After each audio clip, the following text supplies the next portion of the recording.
the man comes to Beastman continent, where the stronger one is considered to be more charming, and the beast girls will recognize powerful humans as their masters. Therefore, this strong man attracts many beast girls to be his pets, and they are willing to do anything for their master. Let's take a look at his experience at Beastman continent. In the last video, Setsu and Leviathan arrived at Beastman continent. Setsu once lived in Beastman continent in his previous life and became very good friends with Roa, the princess of beastmen. All beastmen worship strength and love the strong. When they were defeated by humans, they made humans their masters, and even Princess Roa recognized Setsu as her master, but he was not used to it. Toma created a conflict between humans and demons, which has also been informed to the king and ministers of the Beastman continent, and they are discussing about it. Just then, both the king and Roa pick up a familiar smell. It turns out that Setsu has arrived at the gate, but the palace guards would not let him in, because they don't know him. Even though Setsu explains he is the king's friend, they don't believe his words. Luckily, Roa soon comes outside to greet Setsu. Although his appearance is different from the past, Roa recognizes him by smell and tries to attack Setsu, which is actually a unique way of greeting among beastmen, while Setsu instantly subdues her. After then, they walk into the palace, with Roa holding Setsu tightly and Setsu stroking her chin, which makes Roa very excited.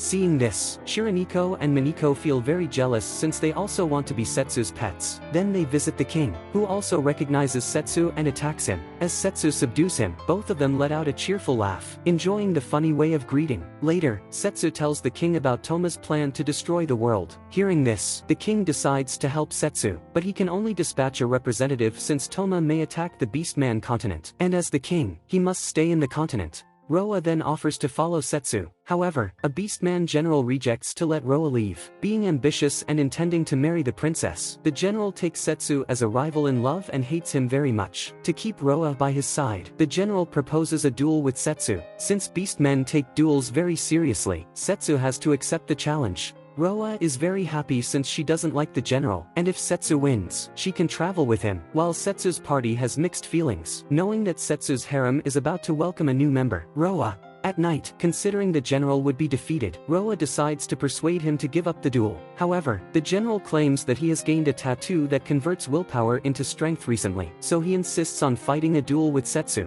The next day, the duel begins as scheduled. At first, the general does not use the willpower of the tattoo, and he is far inferior to Setsu in terms of speed and strength. Even though transforming into his beast form, the general is still quickly defeated by Setsu. Unwilling to throw in the towel, the angry beastman general begins to use the willpower of the tattoo, which takes his jealousy and mutates him. Soon, the general loses his mind and becomes crazy and brutal. Setsu then confirms that the tattoo is one of Toma's curses, and the general was likely to get it from Toma. Setsu immediately takes up arms and confronts the mad beastman general. He cuts off the general's arm, but it quickly regenerates. Knowing that he must eliminate Toma's curses to defeat the general, he prepares to summon the sword devouring the curses. Just then, Toma's astral form appears. Knowing that the Beastman general cannot defeat Setsu, Toma kills the general brutally and then communicates with Setsu through the general's body. Surprisingly, instead of hating Setsu, Toma has a perverted crush on him. Thrilled to see Setsu, Toma reveals his grand plan to kill everyone and create a new world where only he and Setsu exist, so they can fall in love and live together. Angrily, Setsu swears that he will stop Toma's perverted plan and protect the world.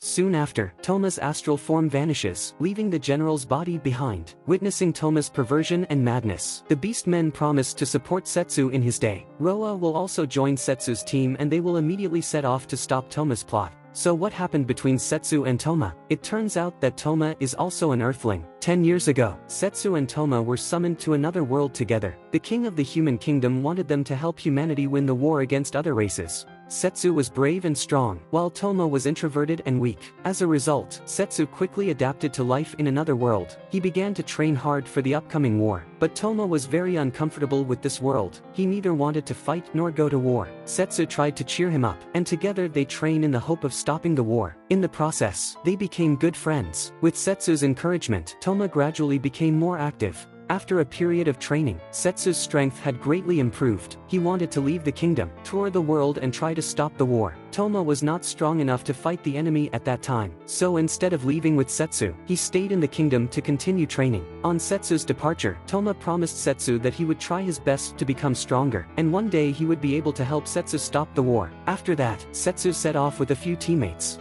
As he promised, Toma trained very hard. He grew to be stronger and stronger, and finally became a general of the kingdom. Toma started to look forward to reuniting with Setsu, as he was finally strong enough to stand by his side. Toma believed that once Setsu returned to the kingdom, they would fight together and win the war. One day, Toma led his soldiers in a fierce battle. They encountered demon soldiers at an ancient ruin, and the battle was so brutal that Toma was the only one survived. In the deepest part of the ancient ruin was a cursed necklace. It saw through the hidden madness in Toma's heart, so it tricked him into becoming its believer. The necklace promised to grant Toma the strongest power to help him fulfill his wishes. Toma's wish was to adventure with Setsu, fight together, and return to Earth together. At first, Toma was not seduced, believing that with enough strength, this wish could be fulfilled, and his strength was already strong enough. But then the coming news broke Toma. It turned out that the war was over. Demons, beastmen, and humans were about to send representatives to sign a peace agreement, and the person who facilitated this agreement was none other than Setsu. During his travels, he met partners from different races and ended the war through them.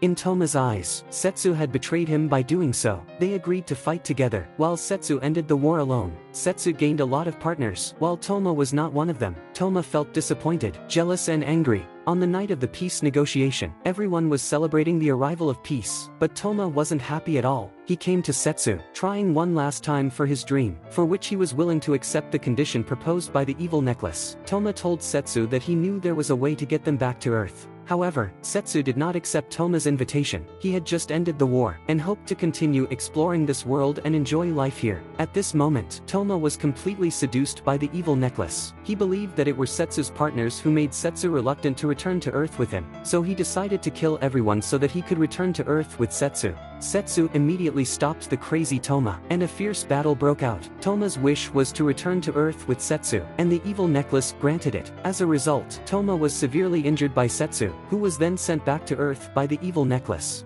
Wounded, Toma escaped to the ancient ruin where the evil necklace located. He felt very lonely and desperate. At this time, he felt another group of people as desperate as he was. In a mysterious research institute, a group of mad scientists were doing all kinds of cruel experiments with a few slaves. The slaves were desperate, and their emotions were discovered by the evil necklace. It made Toma feel these emotions and ordered him to save them. So Toma attacked the institute, killed all the scientists, and rescued the slaves. Toma then invited the slaves to destroy this desperate world together. These slaves hated the world too, so they all joined Toma's team and started helping Toma create a new war. After Setsu was summoned for the second time, Toma's injuries finally healed. They are about to embark on a showdown.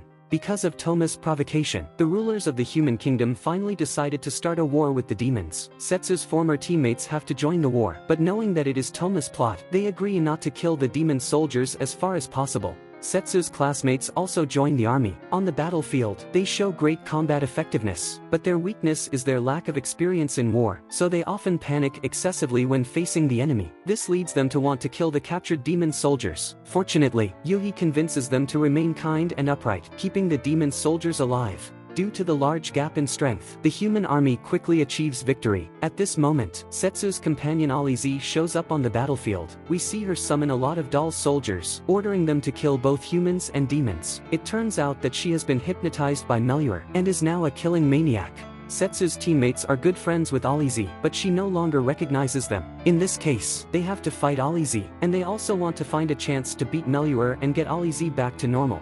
Melure summons many monsters, which are quickly defeated. Even Alize is knocked unconscious. Then, Elka pierces Melure's body with her sword, destroying her magic power. However, Melure's body has been modified to have a special ability. She then uses the rest of her magic power to summon a chimera, which is more powerful than the monsters she summoned before, and everyone is in a bitter battle. At this point, Alize wakes up and regains her senses. She suddenly jumps on Chimera and kills Melure. After Melure died, Chimera loses its magic power and turns into a stone. This battle puts Setsu's teammates into extreme exhaustion and they struggle to keep fighting. But Toma's other subordinate appears, with a scar on his face, and he seems to be stronger than Melure. Now only Yuhi still has the stamina to continue fighting, so she takes the initiative to face the enemy alone. The battle is very dangerous, and Yuhi is ready to sacrifice her life. At this moment, Setsu finally rushes back from the Beastman continent. His appearance regains hope for everyone. That brings the end of episodes 8 to 10 of Summoned to Another World. Again, It turns out that Toma and Setsu were not enemies from the beginning. They used to be friends. But as Setsu left, Toma grew to be more and more extreme, and eventually became a crazy villain under the influence of the evil goddess. I noticed that Yuhi is quite similar to Toma, as she also wants to become stronger for assisting Setsu. The difference is that Setsu's teammates stay in the kingdom to provide guidance to Yuhi, and she has many classmates by her side. I hope that after Setsu defeats Toma, Yuhi and the other students will understand him. The tragedy of Toma shouldn't happen again. If you enjoyed this video, please give it a like and subscribe to my channel. Comment below if you want to know the following plots. See you in my next video.